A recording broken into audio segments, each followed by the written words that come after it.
Waalaikumsalam warahmatullahi wabarakatuh. Baik, Pak.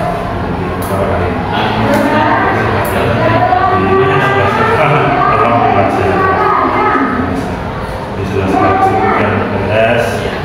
Akhirnya kita bertemu di pendampingan individu ini. Jadi pendampingan individu ini akan kita laksanakan 4 JP. Satu JP-nya itu 45 menit ya, adapun fokus pembahasan kita pada pendampingan individu pertama ini adalah merefleksikan pembelajaran kita selama 1 bulan. Itu yang pertama. Bagaimana di pembelajaran itu mungkin ini kendala, kalau ada masukan apa yang ingin disampaikan. Kemudian yang kedua, ini refleksi penerapan pembelajaran sesuai dengan pemikiran. Meskipun kita sadari selama 1 bulan terakhir ini kita belum aktif di kegiatan belajar mengajar di kelas. Tapi kalau kita dan kalau saya melihat di luar kolaborasi, ada beberapa yang telah kita lakukan di kelas, baik di kelas atau di sekolah, dan ternyata sudah sesuai dengan apa yang dituliskan atau sesuai dengan filosofi KHD itu sendiri. Kemudian yang ketiga, fokus pembahasan kita adalah terkait dengan protokol hidup. Kalau saya yakin Pak Junedi ini sudah paham tentang protokol hidup, ya, memang sudah ahlinya. Kemudian yang terakhir terkait dengan peta posisi diri pada bagian diri dalam apa ya, nilai diri dalam kondisi itu yang akan kita bicarakan. Tapi harapannya di kita ini kita akan santai, secara terbuka seperti saja apa yang disampaikan Pak Junedi, karena apa yang kita bicarakan akan berlaku hanya evaluasi kita saja, apa yang perlu saya dengar, apa yang perlu sampaikan. Begitu Pak. Kemudian yang pertama terkait dengan pembelajaran kita selama 1 bulan ini,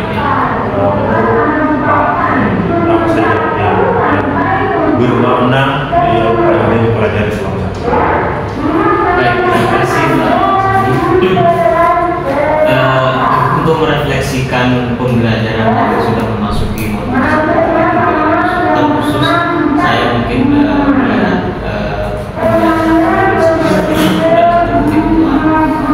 ternyata masih banyak kekurangan saya dari ketika diajar dewasa, bahwa masih menjadikan murid saya itu sebagai objek pembelajaran. Jadi sebelumnya saya berpikir bahwa anak-anak ini sebagai objek, contohnya ketika pembelajaran yang saya lakukan terlalu banyak saya menghindar pembelajaran itu yang masih terpusat kepada dari modul 1 ke 1. Saya menjadi sadar bahwa mempunyai kebutuhan belajar masing-masing, kebutuhan dasar masing-masing, sehingga pembelajaran yang terpusat pada modul itu penting dari pemikiran belajar sesuai program zaman dan program alam ini. Itu luar biasa, itu yang mungkin menjadi refleksi saya tentang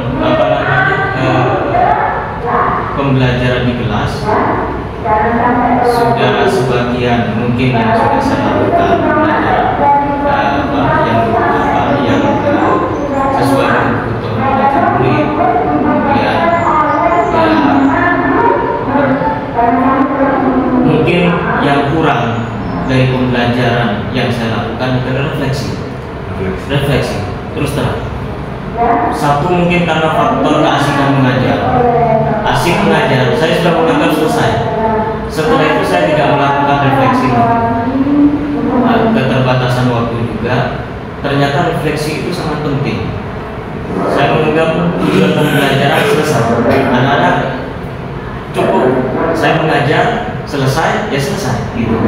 Jadi memang ternyata saya sadar bahwa refleksi itu penting, yang mungkin menggunakan refleksi 4P. Bagaimana anak-anak pembelajaran hari ini sederhana? Apa yang sudah kalian pelajari? Seperti apa perasaan kalian? itu menjadi refleksi bagi saya juga bahwa oh ternyata untuk menyiapkan pembelajaran berikutnya apa sih kebutuhan mereka, karena dasarnya refleksi. Iya, itu mungkin dari ya, luar biasa sekali ya. Kalau saya angkat memang ada beberapa hal yang ternyata sudah dilakukan Pak ini, kayak apa yang mulai nah kemudian kita berbicara tentang apa ya, kebutuhan kita tadi, pembelajaran sesuai dengan kebutuhan yang seperti apa yang selalu dilakukan oleh Pak Juni. Terima kasih.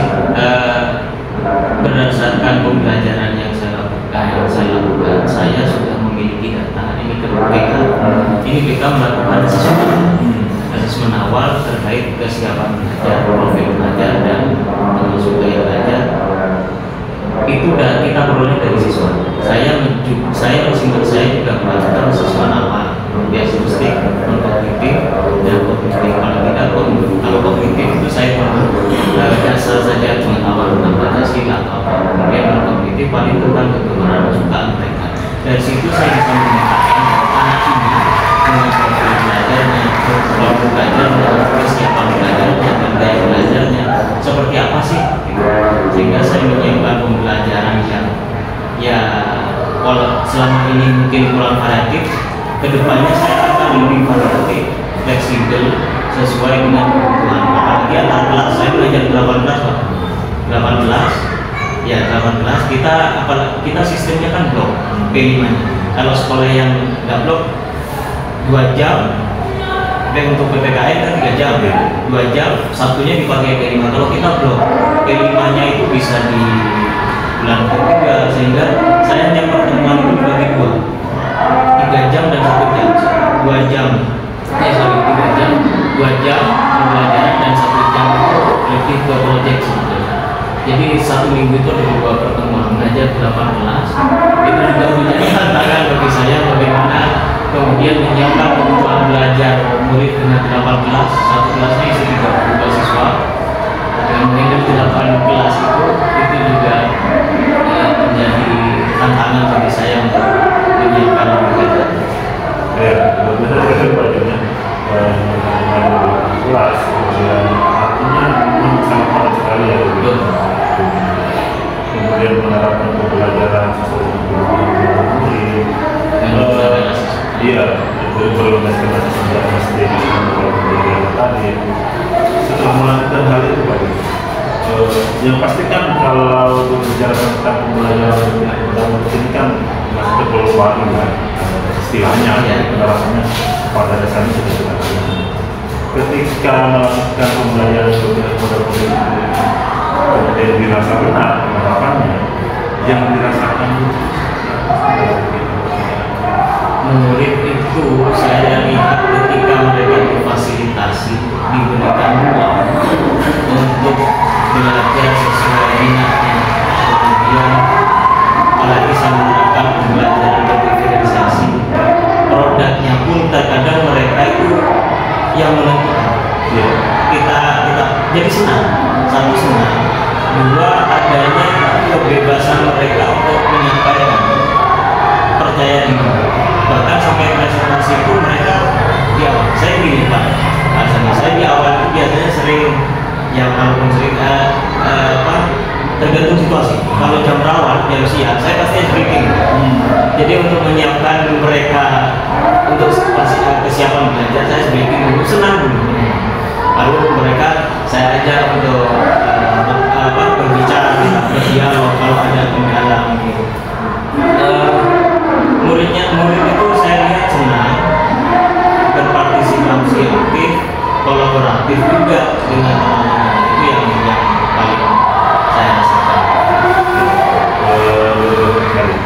Oke, dengan berbeda saya sempat menjadi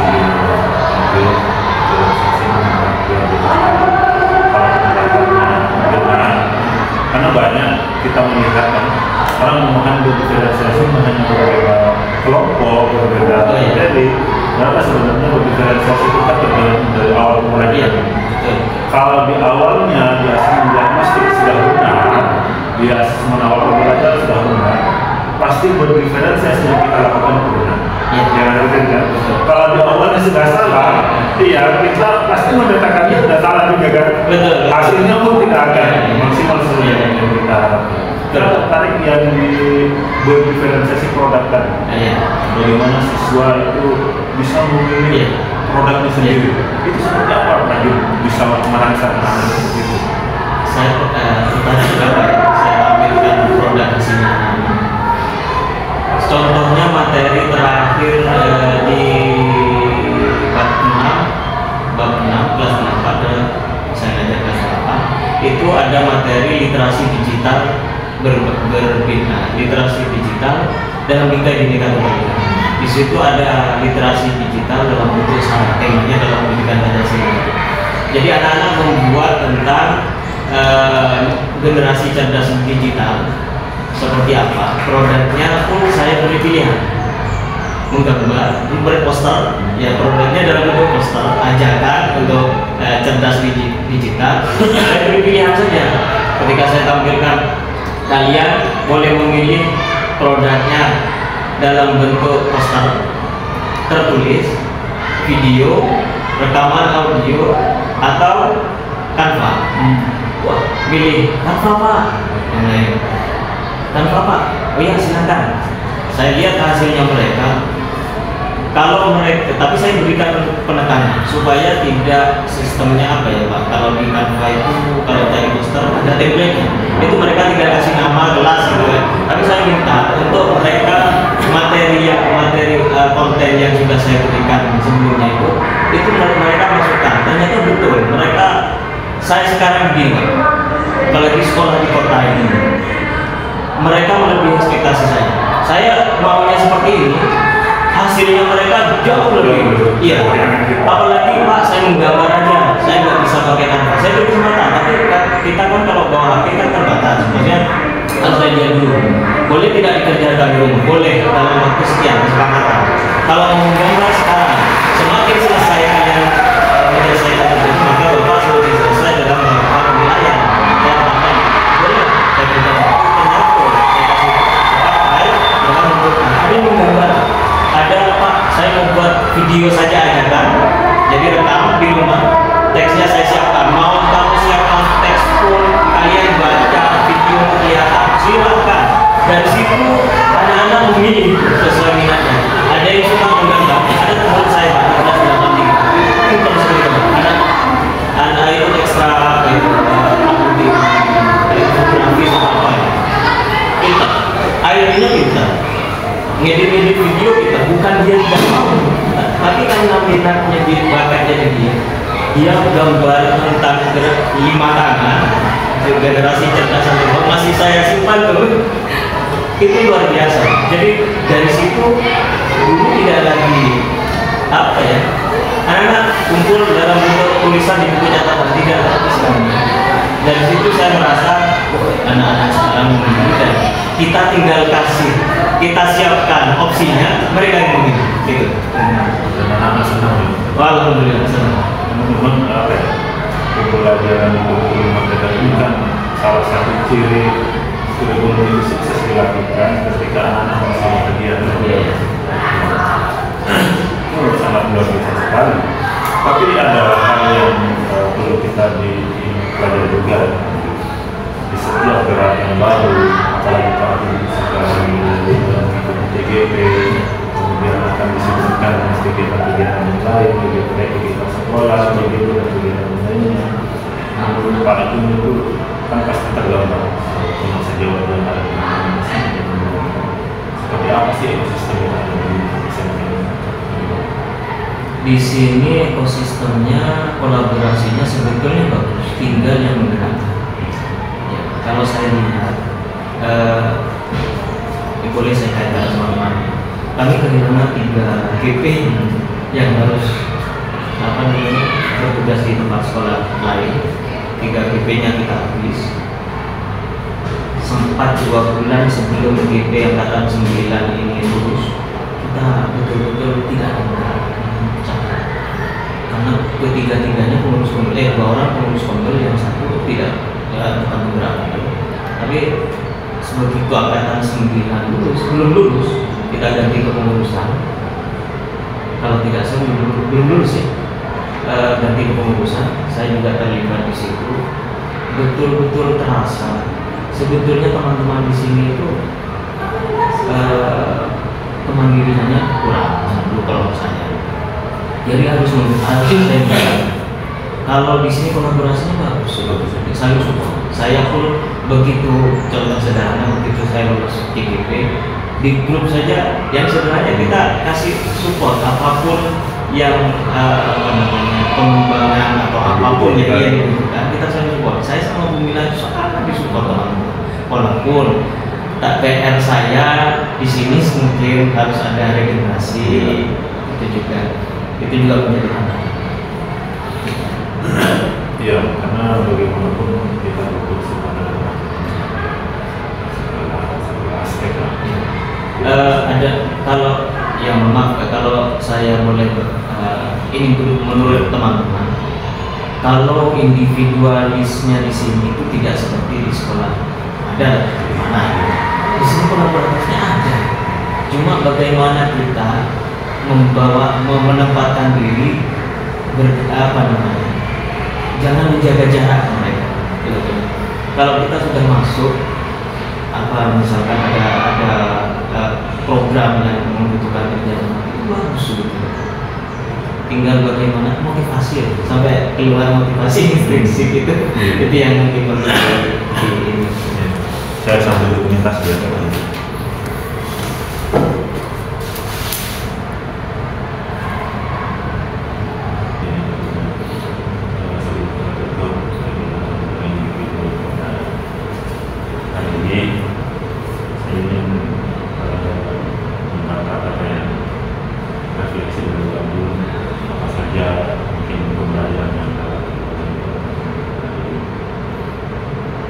Terima kasih Pak. Yang pertama saya mendapatkan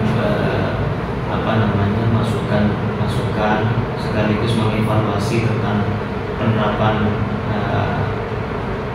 modul yang sudah saya pelajari di kelas dan di lingkungan sekolah. Itu masih banyak hal yang perlu saya pelajari, bagaimana kemudian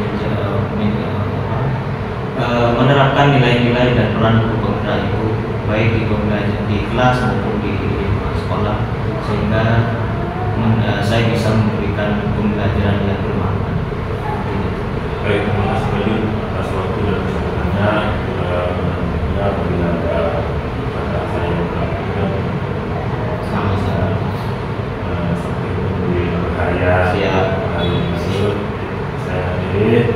Assalamualaikum warahmatullahi wabarakatuh. Waalaikumsalam.